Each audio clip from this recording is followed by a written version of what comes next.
सूचना। कृपया कोई एक वीडियो देखकर कार्यक्रम के प्रति अपनी धारणा ना बनाएं। चरणबद्ध तरीके से प्राप्त किया गया ज्ञान हमें हमारे लक्ष्य तक पहुंचाता है।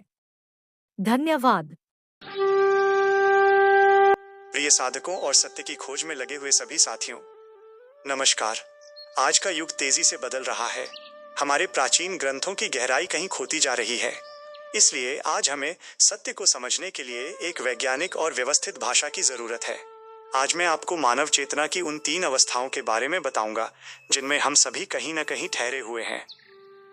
पहली अवस्था है मूर्छित अवस्था। समाज का एक बहुत बड़ा हिस्सा इसी में जी रहा है। ये लोग जागते हुए भी सो रहे हैं।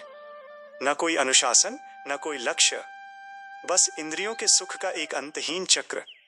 भोजन, धन और विलासिता ही उनके लिए जीवन का शिखर है। उनके जीवन में जागरण की कोई जगह नहीं है। दूसरी है कल्पना अवस्था। ये वे लोग हैं जो सिर्फ कहानियों और अफवाहों में जीते हैं। उनके पास जानकारी तो बहुत है, लेकिन आचरण शून्य है। वे हर चीज को अपने अनुकूल चाहते हैं, पर स्वयं को बदलना नहीं चाहते। वे गुरुओं को सुनते तो हैं, पर साधना से बचते हैं। इसीलिए उनका जीवन हमेशा अस्थिर बना रहता है। और तीसरी, सबसे दुर्लभ अवस्था है जागृत अवस्था।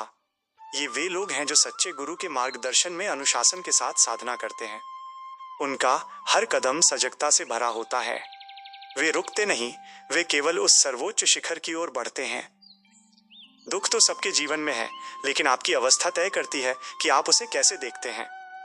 भक्त कहता है, ये दुख मुझे मेरे प्रभु के और करीब ले जाने का माध्यम है। ज्ञानी कहता है, जब ये संसार ही मिथ्या है तो दुख कैसा, ये केवल मन का भ्रम है।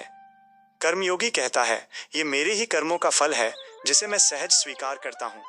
लेकिन सांसारिक व्यक्ति, वह तंत्र मंत्र और शॉर्टकट में उलझ जाता है।